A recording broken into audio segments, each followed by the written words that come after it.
Hey everyone. Hello everyone, welcome to the sixth episode of Open Source Cafe. I'm thrilled to highlight today. I and Bhavya will host today's podcast with Harsh, who is contributing in Open Robotics. Hey Harsh. Hey Hello. everyone. I am Bhavya. So today we have Harsh, who is a part of GSOC 2022. So before saying anything about him, I just want to congrats on just for this big achievement. So today he is going to give us some insights about open source, open robotics organization. So yeah, that's all about Harsh. Okay, Harsh, would you like to introduce yourself to tell others about you? Yeah, sure. So my name is Mahesheka. I'm an upcoming junior undergraduate in electrical engineering from IIT BHU. And my field of interest basically lies in robotics, not exactly development. So I've been doing robotics related stuff from my first year, various even before that, and some competitions, national, international. Where I participated in various competitions, and I am part of my college robotics club and robotics research wing, that is RoboRec. Other than that, I am like diverging my career towards robotic research. So I've made some projects in robotic research fields, and currently I am interning at Robotics Research Center, Triple IT Hyderabad. I'm in Triple IT Hyderabad campus only for this summer. So this is basically my robotics journey, and I aspire to build my career in robotics only. Other than that, I've been doing some open source since January, February. I'll get into my open source journey when that specific question comes. And other than technical stuff, I usually for fun I am part of my literary club and I debate etc. in that English Hindi debate etc. and some humor related art forms. So that's pretty much it. Okay, so Harsh, second question will be, would you like to give some light on your learning phase, like how you came to know about open source and how you started with it? Yeah, so this is like I had an advantage here because I mentioned it back also. My college ITVHU is pretty active in open source, and like this year also we had 24 GSOC. Last year we had 23. So it's last year we had second highest in the world after IT Roorkee GSOC. Other than GSOC also we have like three GSOC mentors and other programs, also Archvici is summer of Bitcoin all. So there's lot of code, open source stuff going on. So in my first year only, when I entered, I saw people talk about GSOC. There is something about GSOC, and my one of my first year friends cracked GSOC. So that then I got like, okay, people can do it in first year also. Why can't I do it in second year? So that was like we had some workshops also, I guess, time to time. So the initial what is open source and what is GSOC, I got to know from my college only. There was a good vibe around this in my college. So you started in your second year itself. Yeah, I started pretty late. Like not even in second year. Like I started almost January and end of February this year, basically. So Okay, yeah, it's So, pretty nice that starting so late and still you are in GSOC. yeah, that's yeah. quite interesting, Harsh. So, Yeah, how did you that's quite become interesting. part of GSOC? Like, how did you apply? And can you tell us like the roadmap? How did you become the part of GSOC 2022? Also, I'll get to the whole journey in detail. I guess. Yeah, so I'll start the whole journey in detail. Okay, nevertheless. So the point is like I as I said, like I was interested in robotics and all. So in robotics, I'll get to this in when I give the introduction of the org also. Open robotics make tools like ROS and Gazebo, and pretty much everybody who's doing robotics today have used or listened to their stuff. So I was also introduced to that in my August, like my first year in August last year, or July, August basically. So I started using their softwares that they have made, ROS and Gazebo, and I slowly learned them by September. And at that time, I pretty much I've started making real robots also, and then I really like loved that how they are like how much they are providing the help, and I really love the software that they are making. And that time only I got this. I saw their org, what who people are making this software and all. Then I got to know that it's an open source organization, Open Robotics, that is making that. And I had some, as I said, I had some like a background in GSOC and Open Robotics, so I did know okay, I can contribute here. And I then saw the GSOC page in like September last year, and so I saw that okay, Open Robotics is coming since like 5 6 years. So definitely there's some this year it would also come. So that time I thought I might contribute in GSOC, but I had my robotics projects going on, so I did not have time to that. So September passed. From that time only I had it in back of my mind. So September, October, November, December passed. January also passed. January also I tried starting it, but again I had a lot of stuff. I have to apply for intern here. So in that everything went. Then February, after January I was free. Okay, I got internship here, so I was pretty much sorted. So in February I did not have that much stuff to do. So I said, okay, let's, why not?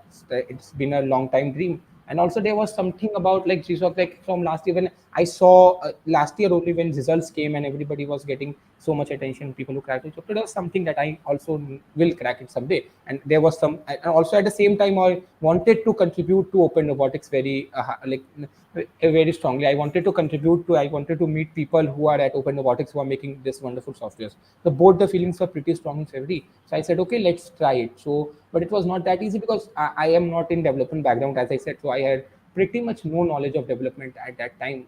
I've never done even base HTML. I might have done in 8 9 class. After that, I had no background in development. Also, I did not. I sparsely used GitHub before that, like some push and created one repository in before February. So I had no idea of GitHub or anything, but I still wanted to contribute. So I started basically from ground zero at the start of the February. I started from ground zero. So I opened GitHub. I started going through their repositories and everything. What is, it was very overwhelming at that time because anyway, it is overwhelming to see a whole organization's repo. And my organization was also pretty big. Like they have like I guess 100 repositories overall, everything combined. So it was pretty overwhelming to see everything. But still, I like, okay, let's see what's to lose.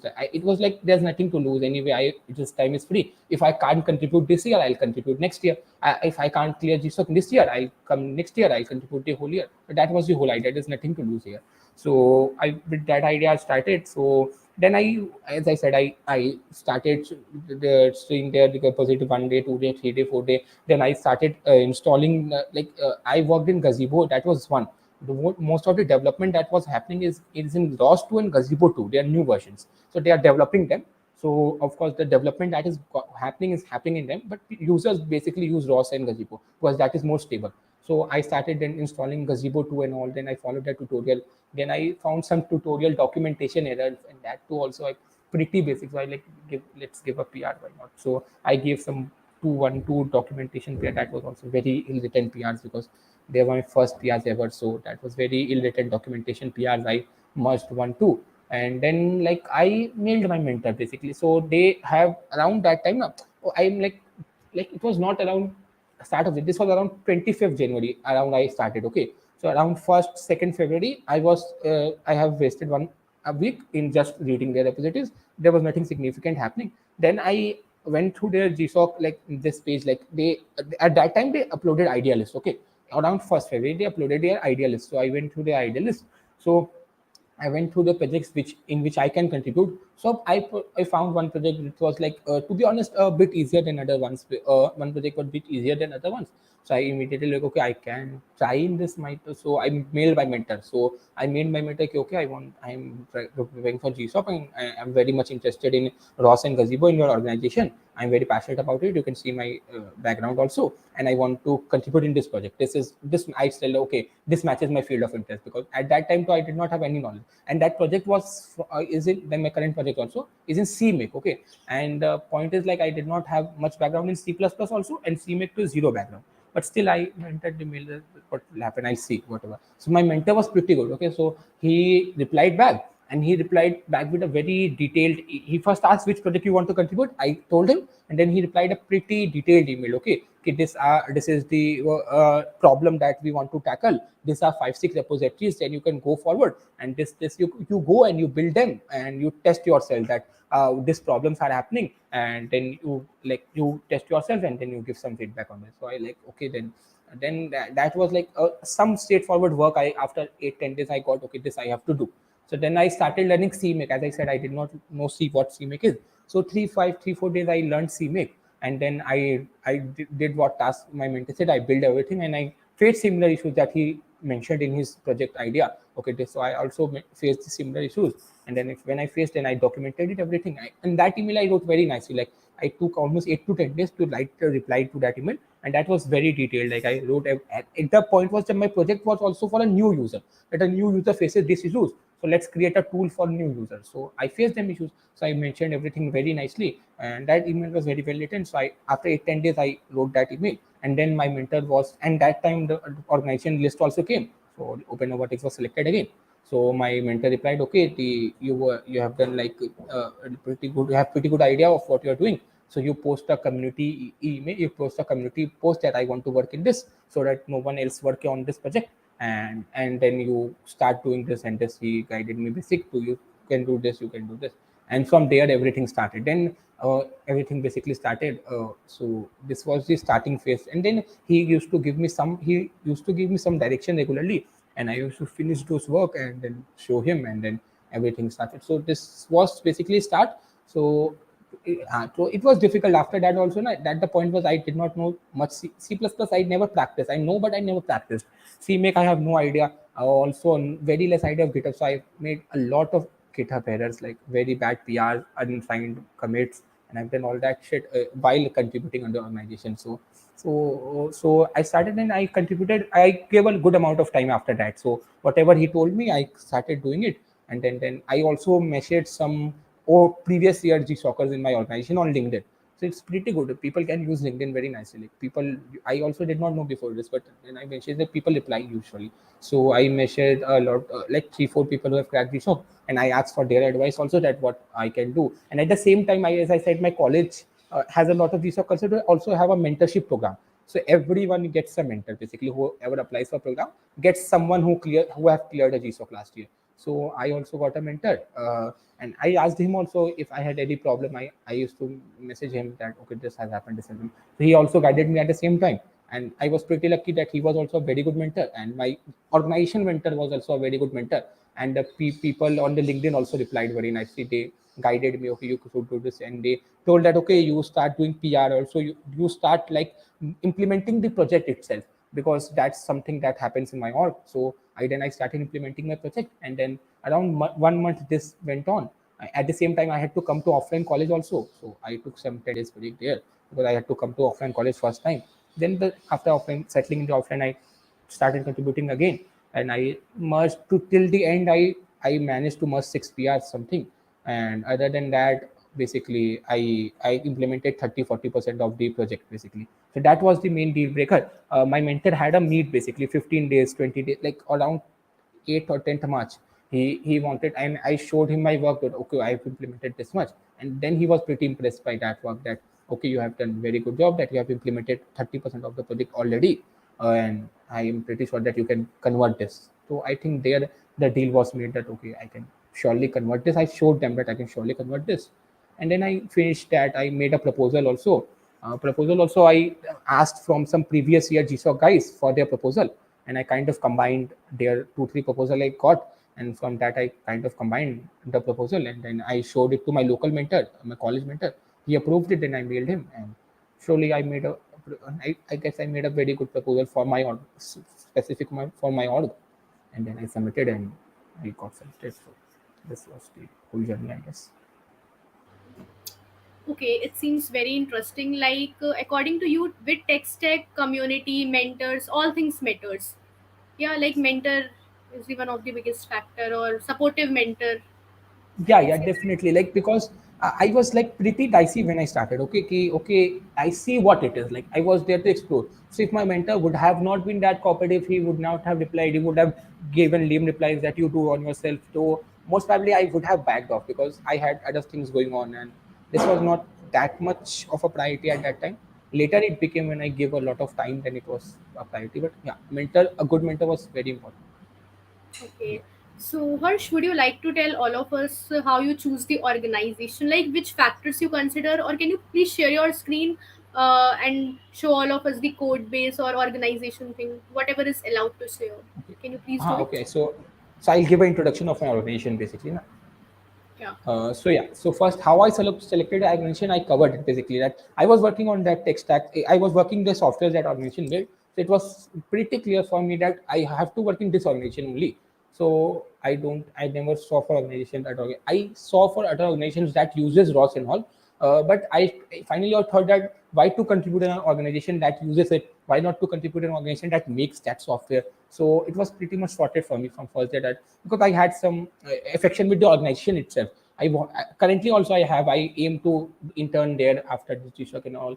So that is the whole point. So for me, selection of an organization was pretty straightforward, that I want GSOC in this or I don't want it. So that was pretty straightforward, and I'll share now talk about my organization. Okay, it's a pretty interesting organization, I would say. It's like Open Robotics. The organization name is Open Robotics. So it is basically, as the name suggests, open source. It make open source software for robotics. So it started 10 years ago, and today most of the robotics that happens, basically, more than half of the robotics that happens in the world uses software that they make. So anyone who is doing robotics, like have used their softwares, or might surely would have heard about them. What ROS is, what Gazebo is. Okay, so it is a pretty like standard and known and very popular software, that set of day. It's like almost like Python or C++ of robotics, basically. So everyone uses it and everyone knows what it is. So that is basically they make a three four softwares. The major two are ROS and Gazebo. So what Gazebo is, my project is in also Gazebo. So what Gazebo is a simulator, physics simulator. So whatever code we write in robotics, basically. So using them in a real robot is very expensive and very cumbersome, expensive experience, and very time taking also. A small testing might take a whole day. You have to set big robots, learn them, and even if they break, then it's a big headache. So it's a very hard process to test anything in our real robots. So what we do, we test everything that we build in simulators. These are not circuit simulators, these are physics simulator. So basically you test your control algorithm, your part planning algorithm, everything on simulators. So Gazebo is one of the most popular physics simulators out there. So that is Gazebo. This and along with this, Open Robotics makes ROS. What is ROS? ROS is end-to-end framework for robotics. Okay, so I'll take an example to explain you why it is needed and why it is good. So basically, suppose robotics involves a lot of things from start to end. So basically, if you want to build even a small robot, now you have to write you will have a Arduino or a Raspberry Pi, basically a microcontroller to control your robot. So you will have some software to write codes in them. Then you have to make a controller. Then you will have to make a plat planner. You will have to make some communication networking channel through which you will control your robot. So at least like I'll not keep go in much detail, but like at least you will have 10, 15 things or even more. Like a lot of fields here is in robotics, and you have to do 10, 15, 20 different things. Okay, so you will have to use 10, 15, 20 different softwares and different tech stacks, everything for that. ROS came and sorted everything out. So it is an end-to-end framework for everything robotics in simulation or in real robotics. So anything you want to do in robotics, it will have, say, for part planning, for communication, for writing code on real hardware, everything it would have basically. So this is what it is providing end-to-end framework for robotic softwares also. And also one biggest is like biggest achievement of what is it brought open source to robotics. Okay, so it has a big community, that like any the power of any open source organization, it has a very big community. So people, like thousands of people work daily on this, and they write code and upload it on GitHub. So basically, if you want to make a anything, like if you want to make an robotic app, so you don't, even today you don't have to write even a single digit of code, in a single line of code. You can simply download someone's code, run it on your robot, and you have like a state of art robotic arm working in your lab. So basically that's the power. So you don't have to, if you don't use something like ROS, you will have to write everything from scratch, and then you will not able to do any research or everything. So what ROS people, there are thousands of developers, they work daily. Even what I do, I upload my work in GitHub regularly, so anyone can use my work to build on it basically. So this is the biggest power that Open Robotics has. It has a huge community of robotics developers.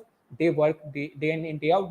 Everyone uploads their work on GitHub for free, and anyone can download it and work over it.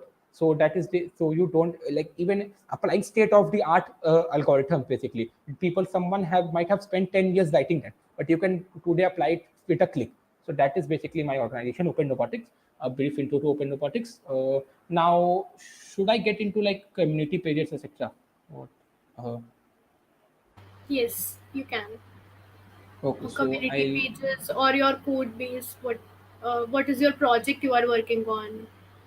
yeah, I'll get into them. So once bit laggy, I guess, when I'm sharing my screen here. Yeah, so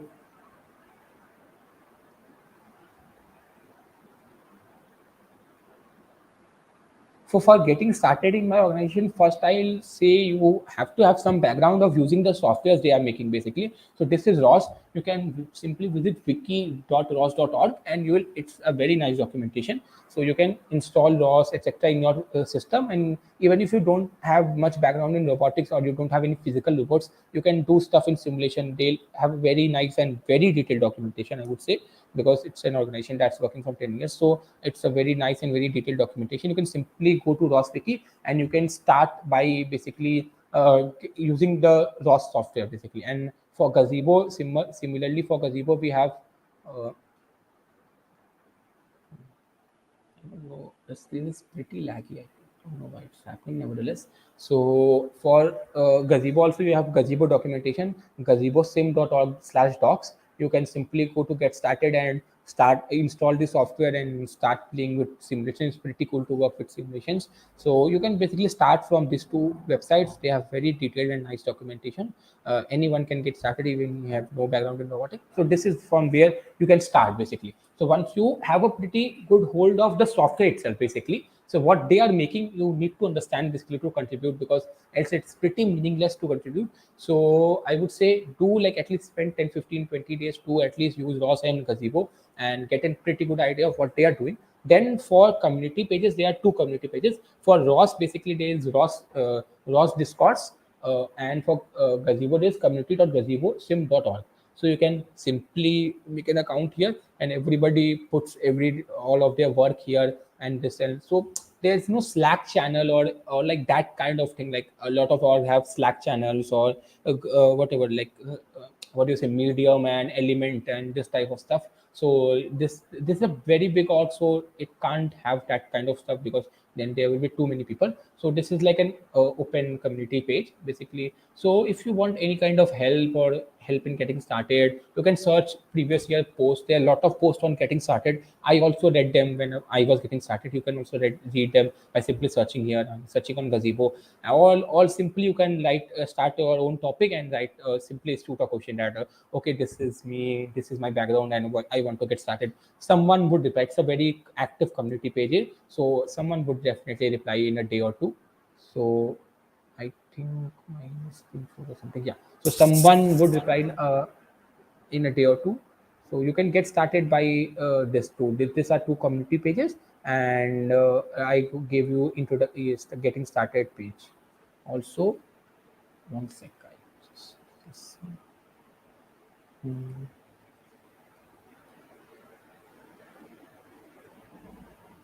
Yeah.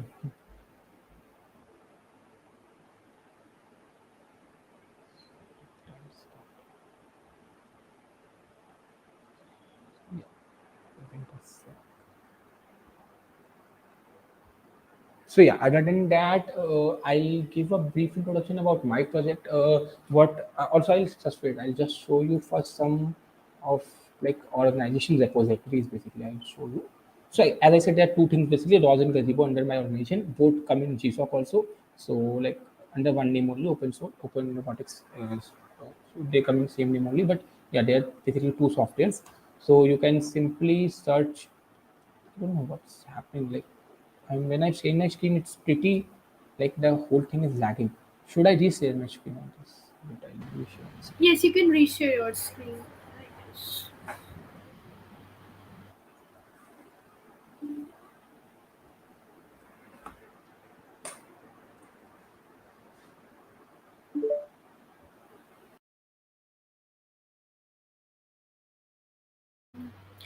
I guess Harsh is having some network issues. We'll just back in a minute. Yes, we all can learn from what Harsh told us. Like he started as a novice and Yeah, now he sorry, is sorry. contributing in GSOC. Yeah, he's back. Yeah, I'll share my Chrome tab only. I guess I don't know why the experience is so laggy. My Chrome is crashing. I don't know. I've not used a Streamlab before. No issues. You can share your screen again. Maybe it will not create an issue. I will do that. Um,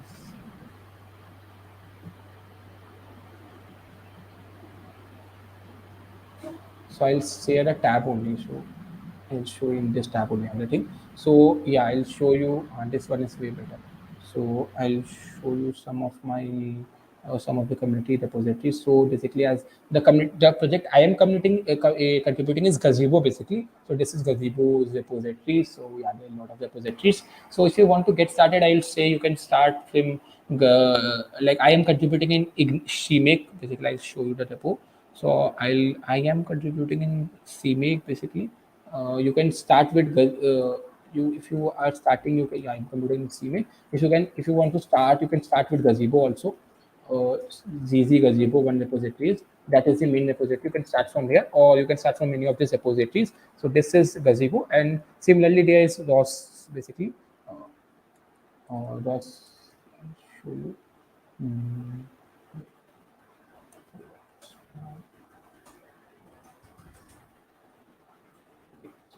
I'll be sharing. Is my screen visible? Like, I am typing ROS to GitHub. Is it visible? Yes, it is visible. ROS to GitHub. So yeah, so basically the development work that's going on is in ROS 2 and Gazebo 2 basically. So keep that in mind basically because there's ROS 1 and Gazebo 1. So that is like stable, but people are developing this. So you can go ROS 2 or GitHub, and there's a lot of repositories here also. The way of starting is standard only. You look for good first issues basically, or you read issues again and again, and you find something to work upon. And other than that, you can go for documentation errors, and this time you can, for getting started, you can read documentation, install everything, and there would be some documentation errors for sure, so you can merge some PRs for that also. So that is, this is the two repositories. Now I'll get towards my what do you say, I'll get to my proposal. Wait a sec, I'll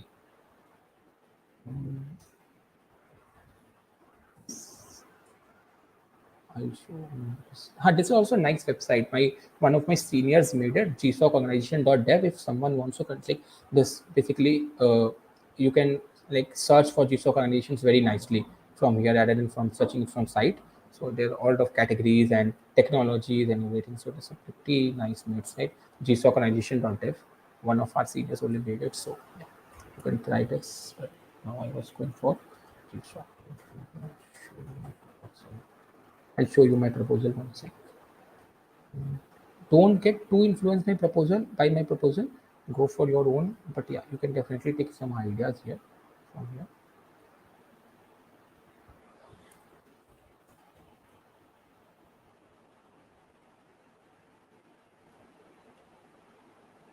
So this is my project, tools for creating new ignition project. The tech stack is basically CMake, C++, and Python is being used, and Ruby. There is CMake and Ruby. We also have some element of C++ and Python in it. So you have to log in, I guess, to show you my proposal. Uh, this screen should is my screen visible? This one, I guess. What this is, Yeah, your screen is. but I'm what like what, Proposals. am I typing? No, Am I typing on my screen basically? it No. is Uh, not visible. It is not visible. so I'll wait a second. I'll go here. Just copy the link and come back one sec.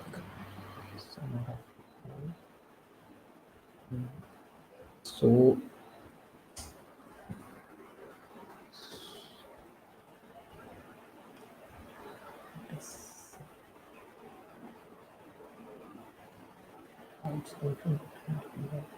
I'll have to reshare my screen one sec. This so screen. Huh. The G-Shock proposal should be visible now. So yeah, so this is a pretty straightforward, it's a pretty short proposal. To be honest, it's just an 8-page proposal. So it is a pretty short proposal, but it's pretty straightforward as well. So my organization also have small straightforward proposals. So basically, if specifically to my organization, they just want to get an idea whether you will able to finish the work or not. That's it. Okay, so you can show it from your previous projects. Basically, okay, I have done a very similar kind of work in my previous project. You can contribute and show, okay, I have merged 5 6 prs, 7 prs, 10 prs, so I can contribute. Or you can implement the project itself, and you can say, okay, I have implemented 30%, 20%, 40% of the project already, and I can surely finish it. These are the three words, and they have the template basically. Oh, okay, I'll show you. So they have this kind of page every year. It comes few days before organization announcements. So this all the project ideas, and they have a template for proposal also here. A nice template, everything is mentioned. So based on that template only I have made this. So some general information, coursework, and now these are my projects, robotics related projects, and here these are my open source computations, like 6 7 PRs, 3 issues, and this is my skill statement of intent, very necessary. You have to show that you are passionate about organization, and this is project implementation. So basically, other than these PRs I made, I implemented around 30-35% of the project itself. So this is my project implementation. Rather than going in much detail so there are two types of proposals. Like normal proposals, what in normal organizations they write in a very detailed that how will they implement project. But other than going that route, what in my organization people do, they simply implement their project. I've implemented here 30-35% of the project, and I have given the text also, and these are the links for my codes and video demonstrations of my project implementation. So you can simply go there, and this is the timeline, and this is post GSOC. So this is a very simple basically proposal. Other than that also, I'll share the link with them. I in my college also they keep a track of all the proposals. So there's a repository, I don't know the name. So I've uploaded my proposal there also, and all people of my college at here GSOC upload it there. So there's at least 100 120 proposal, around 100 proposal on that repository. I'll give it a link later on if they ask, so that you can see my proposal and other proposals from there also. So that is like pretty much, I guess, about my org and how to get started and get contributed. Also, you can shoot emails. The mentors are really nice. Not even just my mentor, every mentor I know pretty much a lot of them now personally, and they are pretty nice. So you can directly shoot a mail if you want to contribute, even to me or to other mentors if you want to contribute, definitely. So this is the basic idea. That's quite an inspiration, Harsh. So, what's the importance of writing a good proposal, and how can one write a good proposal? Like, what's the Yeah. importance? So first, on proposals, like as I said, a very nice tip is basically you can simply first of all, if someone of your seniors in my college, so a lot of other organized seniors are there, so you can contact them. If you don't have that, it's really not a very big problem. You go on LinkedIn, you search GSOC, your organization name, last year, and you shoot messages in LinkedIn basically. Last year, last year. Don't go too back because some things might have changed. But last 2 years, 3 years, you can simply shoot message to them. People usually reply at LinkedIn. My experience have been very good till now, and it might take some time. They might reply 3 days, 4 days, 5 days. I also reply pretty much 3-4 days later only. But people reply in LinkedIn. So and you can simply ask them that how to write a good proposal, and then you can ask from their proposal. I asked almost a lot of people for their proposals, so I got example because no one from my college has contributed in this sort before. So for that I asked for their proposals. They gave me the proposals, I saw them and tried to build on them. And also I keep for proposal reviews, go for reviews. Okay, so I gave all of them, I send my proposal after finishing, they reviewed my proposal. So if people are pretty nice in this frontier. So so you can simply get their proposals. You can also get ask from there from tips, and also later on you can send for them for proposal reports, and definitely send your own like organization mentor your proposal review. They were never submitted before, like some amount of reviews. So this is like basically the idea. So and also proposal is very specific, like to organization. Like I wrote 8 pages of proposal. Just my friends have even written 50 pages of proposal. So it's very organization related. So it's better to go then. But some general ideas are common only. That show them that you can complete your project basically by PRs, by implementing the project, or by like something you have to show that you can finish your project. One second, you need to show them you to some extent that you're passionate about organization, not just like you're here for GSOC and the money and you leave the organization after getting that. So show them like show statement of intent or something. Show them that okay, you're passionate about organization, you will continue after GSOC. That is also an implement, and keep it crisp and clear basically, because there might be a lot of proposals. So crisp and clear proposals are good ones. So these are some general tips about proposal. Other than that, like you should mail your organization GSOCers previous years for more tips. Mm. Okay, so that's pretty nice about proposals. So, Harsh, I just want to ask, would you please tell all of us that for a beginner, how one can understand or go through the code base, like GSOC projects or any big organization projects, code base is very large. So, for a beginner, how one can go through or how one can understand the code base? Yeah, so this is definitely the hardest part. Okay, so like by margin, this is definitely the hardest part. Once you get started, you have one or two PR merged. It's pretty easy. Like you just have to put R's. Okay, but getting started is a pretty tough job, because normally if you are contributing a big organization, my as I said, my organization might have 50 to 100. I don't know how many repos they have basically. So it's very hard to start basically. But I would say don't give up. Like first of all, see where development is happening. Okay, so first go to your organization page and see where development is happening. Because if there are multiple repos, if they are single or two, three repositories, it's the other case. My organization has a lot of repositories. So first I went and saw where the development is happening, where people are giving regular PRs, where their issue being raised, where issues and PRs are being answered. So first I start the repositories which are basically active. Okay, so I went first to identify them, and then I started reading. Like don't go for reading codes just like that, because how much code will you read? Okay, it's like impossible amount of codes basically. So first, if there's some starting, like first use their softwares, as I said. So basically I use Gazebo install basically, and like build your the softwares basically that they are making, that and use the softwares for a day or two first to get the idea of what's happening here. Okay, and then go for issues basically. Straight away go for issues and PRs. Okay, so go for some issues PR. I basically read all the PRs or issues that was in my repository, at least 10 times, 20 times, whatever PR issues were there in last year I read everything, like 10. I still remember them basically 10, 15 times basically, because I did not understand shit, but still I read them, and like I was like, okay, let's see, I can do something in this. And when you start reading again and again and again and again and again, after the time, after a week, 10, 15 days, now you get hold, like okay, you start to understand what people are trying to say here. Initially too, you don't understand what's happening only. Even if you know this section, I did not know the tech stack, but even if you know this section now, you don't understand basically what's happening here. But after continuous reading now, you get in hold of an idea, okay, what's happening here. And then go for some basic PRs, as basic as you can go. Some small implementation, good first issue, even not good first issue, but go for some target basically. Okay, this is something I can implement, and then try implementing it. Don't rush basically. Select an issue, select an issue, and then try implementing it 2 3 4 days, 5 days. Don't rush. Okay, I can't implement this, I'll go for another issue, I can't. No, because like that you won't be able to do anything basically, because it would take some time to get started basically. So try, and once you get 2 3 PR words now, it gets very easy. So keep that in mind, that once you get 2 3 PR much, it would get very easy. So don't give up in earlier phase. Like take this, like take an org, like choose your org wisely. But once you have chosen an org, now don't switch that easy. Like for 5 days I worked and I did not understand code base, so I don't do that. Give some time to code base and give some time to issues, and like eventually you will start understanding the stuff basically.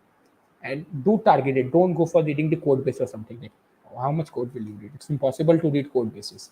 Basically, code owners won't know what happening only. You need to target a specific part. And even if like the proposal list has come, in my case, the proposal list has come. So I knew which project I wanted to contribute. So I saw projects and repositories and issues basically related to my project. So that was something also if you can do, if you are late basically.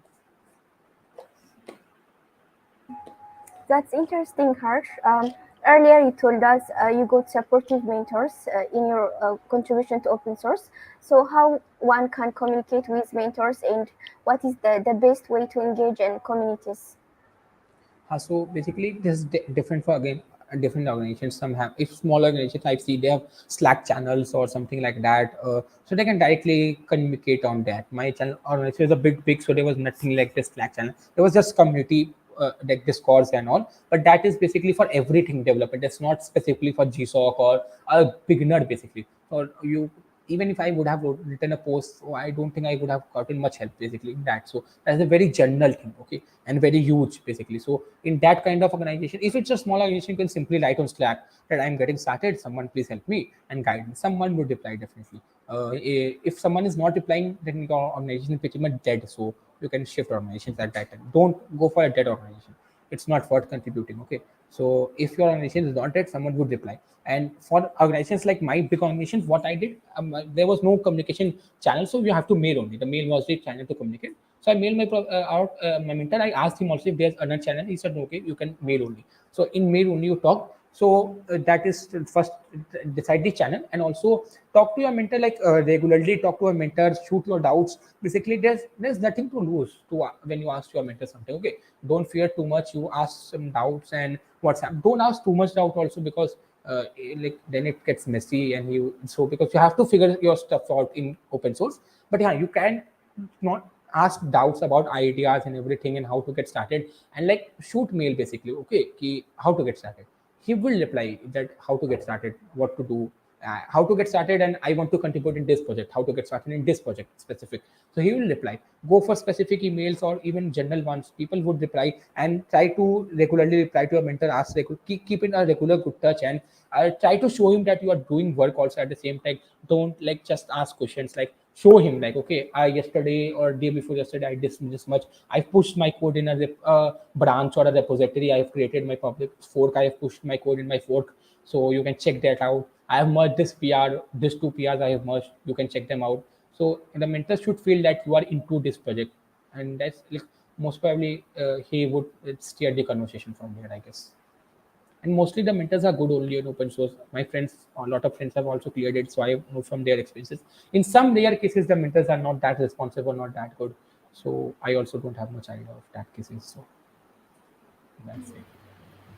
Okay, so that's interesting. So, according to you, many organizations have Discord or Slack, but some big organizations don't have Discord or Slack channels. So, we have to communicate through emails or any other medium. Yeah.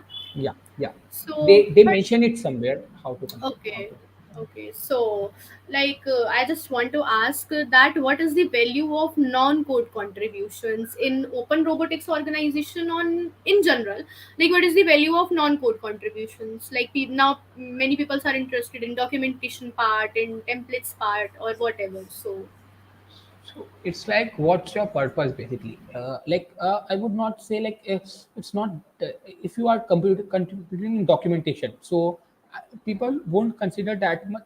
It would be considered that you are into the organization and you want to contribute in an organization. That's a spirit would be considered. But I don't think it would be a plus point for GSOC as such. Okay, basically if you want to contribute in organization, it's very good to contribute documentation. You might get an eventual intern or something like that. Through that you will get started everything. But if you for just GSOC, if you're specifically asking, I don't think like contributing in documentation or everything will have that much work. You should mention obviously if you have done that. But what I see now, you can get started by contributing in documentation. Okay, at least if you contribute in documentation forward, you will get in touch with someone of the organization. Okay, someone would notice your work, appreciative. Someone might like you an email, so you can ask him then. Okay, then people, if you are contributed to documentation, people will also think that they owe you something, some mentorship. So it is a nice way for getting started. But I don't think it would have a very big weightage for GSOC selection, I guess. There's Google Summer of Documents also for if you want to contribute to documentation and stuff. okay, that's pretty good. The Okay, Harsh. GSOD basically, they offer, I guess, a bigger stipend than GSOC also at this moment. So yeah, you can definitely look for that also. Um, okay, Harsh. What is the ratio of contribution versus proposal? Like, um, in what ratio that your organization chooses new proposals or new mentees? So again, this is very specific to organization. Organizations, some organizations have like what do you say? You have to give this much pull request. You have to do this much stuff, etc. My organization was pretty chill about this. Okay, as I said, my organization just wanted you show them you can finish your project. Basically, that was the requirement. So you can do like 3, 4, 5 PRs. They are never bad. Okay, so by doing 4, 5 PRs, you can show that okay, I can contribute. I can know the code base. I can contribute.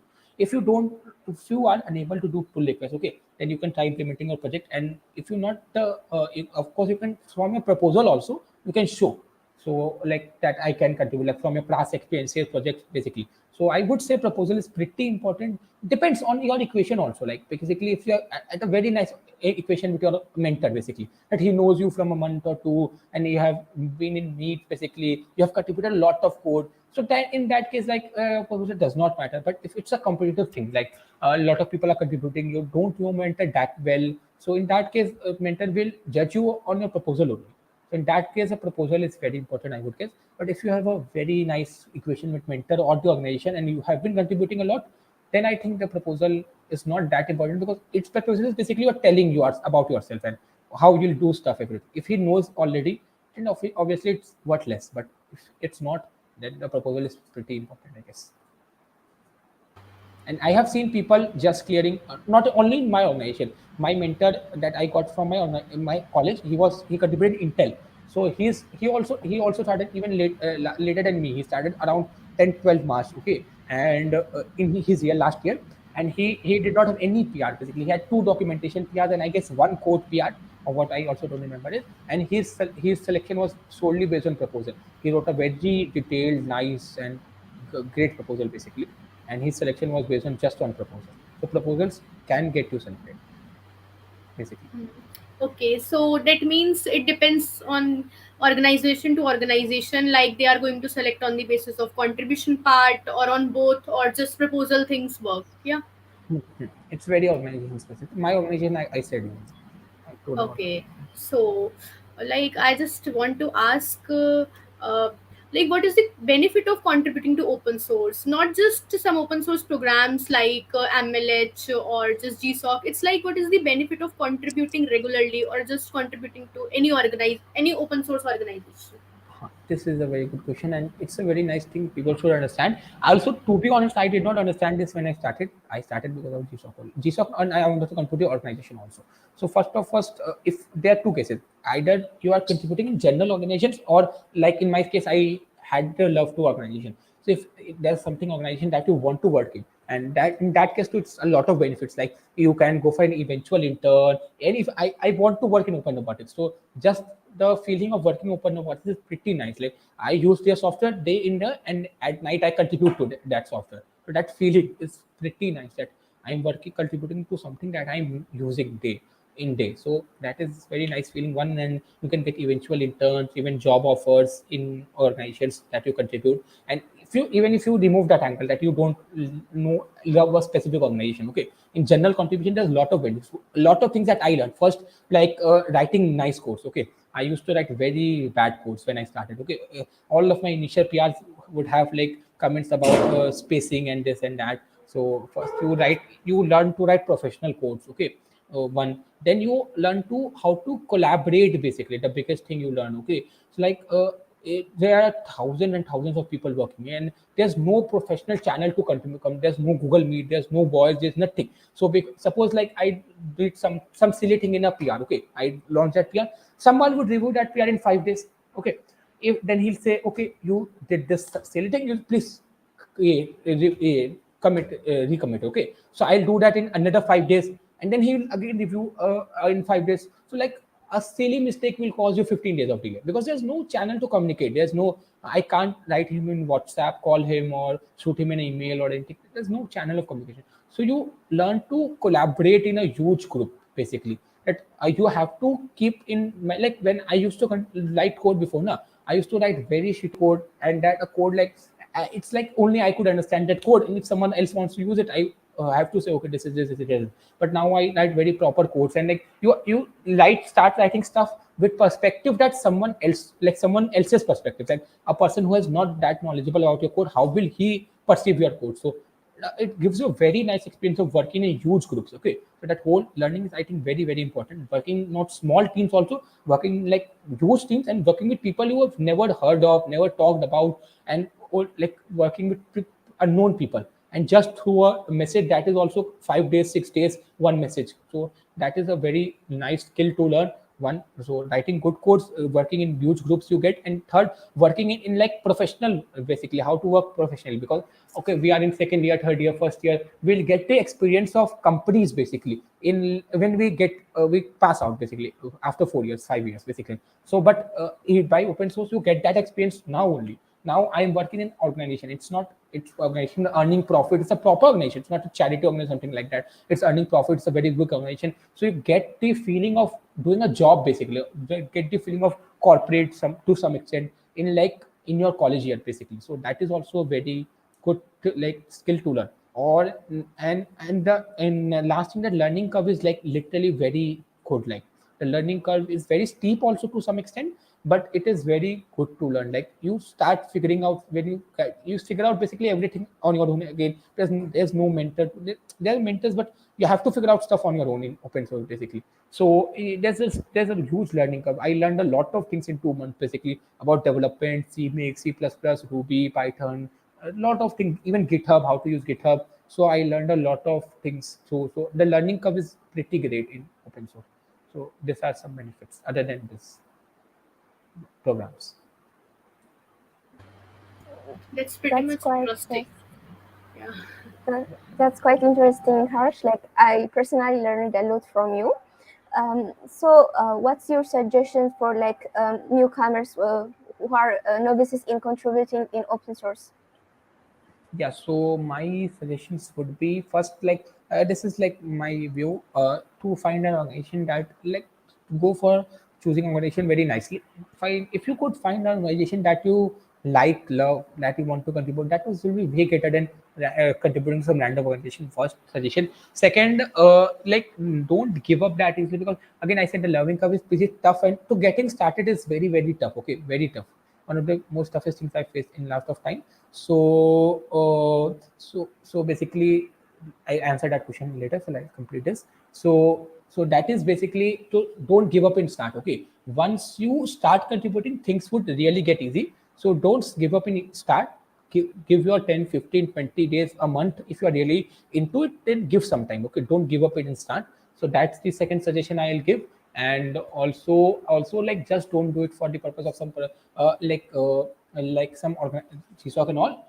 Do open source just for doing open source, and then you will see like most of people who crack like this, nah, they are from this only, like who want to contribute in open source and all. So that kind of stuff really does matter. And also most important, do by like like start doing stuff. Okay, don't wait to learn everything. Like don't go reading about the tech stack, like with tech. Don't, if you even if you don't know tech stack, like today there's Google. Okay, you can literally do everything. You can implement anything without knowing anything basically. That's the whole point. So don't, if your tech stack is see make Ruby, don't go like, okay, I learned the whole Ruby, I'll be an expert in Ruby, then I'll contribute to the on. No, that's never going to happen. So don't and even in like in when you start getting started, don't go like, okay, I'll read the I'll get a whole idea of the whole repository of this organization, then I'll contribute. So never go like it. Start even in GitHub also. Don't go like, I did not learn GitHub also. I learned while contributing only. I did not know GitHub also. So go learn by doing stuff. Okay, what will happen? You will do mistakes. No, that's not a big problem. So when everything you can learn by contributing. So go start contributing. Raise a PR, raise a issue, answer some issues, go to some conversation, take part in some convocation, and learn everything by just like doing it, not by doing some. Don't go for literature and all. Okay, it's never. It just get started basically. So this is set of advices. I see a question of Rahul. What are the challenges does a non-tech student face in open source, like student from ECE background? So like the challenge basically, to be very honest, like I don't think branch matters. Like CSE has some benefit, but the point is everyone is doing coding only these days. Okay, like code electrical or EC is very depreciated basically these days. So you will have some background in coding, I would say. So the only advantage I see a CSE student getting over a EC or electrical student, that is they have some of this coding in their courses basically. So you don't have to do coursework and coding at a different time. But in like fields like EC or electrical, you have to do coursework and your coding at different stage. But I also don't think there's a huge benefit or something, because whatever they are learning in the courses are, that is also not direct coding or something like you implement in open source or something like that. Okay, they are learning like about computers and all this, like not, it's a there's a difference between this and this stuff. Only benefit they get is like they get like they to get to learn basic coding and some projects and all from their courses only. You have to electrical or EC student have to learn it differently. That is the only thing I would say. So there's There is one more question. Any clue for Open HPC? no, I have no clue about OpenSpace. Is it an organization? What is it?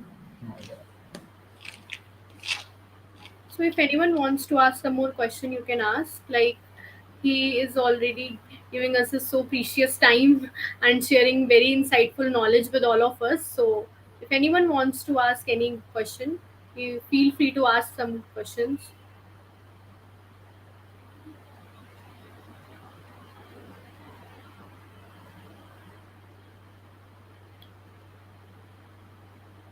So yeah, I guess that's all. So yeah, that's very interesting journey, Harsh. I literally I'm into development, but yeah, from your journey, I'm be like, yeah, everyone should try some robotics part also. Like it's very interesting to listen you. It's very nice journey of yours. And yeah, thanks for your time and thanks for your sharing the knowledge and insightful knowledge which you shared with all of us. So that's all. Yeah, thank you so much, Harsh, Yeah.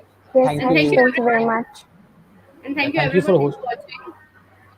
Yeah, thank you for hosting me and everyone who is watching. It's a pretty nice initiative. I saw through the whole initiative and the regular sessions we are having. It's pretty nice for it's like people from colleges like me to get some mentorship in early stages, but I can see like there's lack of mentorship in tier 2, tier 3 colleges. So it's I guess a very nice initiative too, and the idea is also pretty good. Like go organization specific because yeah, there's too much content in general contribution. So the idea is also very good. It's like if I could have gotten my video a year 6 months ago, that would have been pretty helpful, I would say. So yeah, Yeah, definitely very nice that's all. initiative. Yeah, you're right. Yeah, so thanks for coming, Harsh, and thanks everyone for watching. And please follow Decode Cafe. It's like there is going on open source cafe for from 12 days, and you will definitely get to know so much about the GSOC organizations and contributing to open source. Yeah, that's all. Thanks for watching. Thank you, everyone. Yeah, Thank bye. Thank you. you. Bye.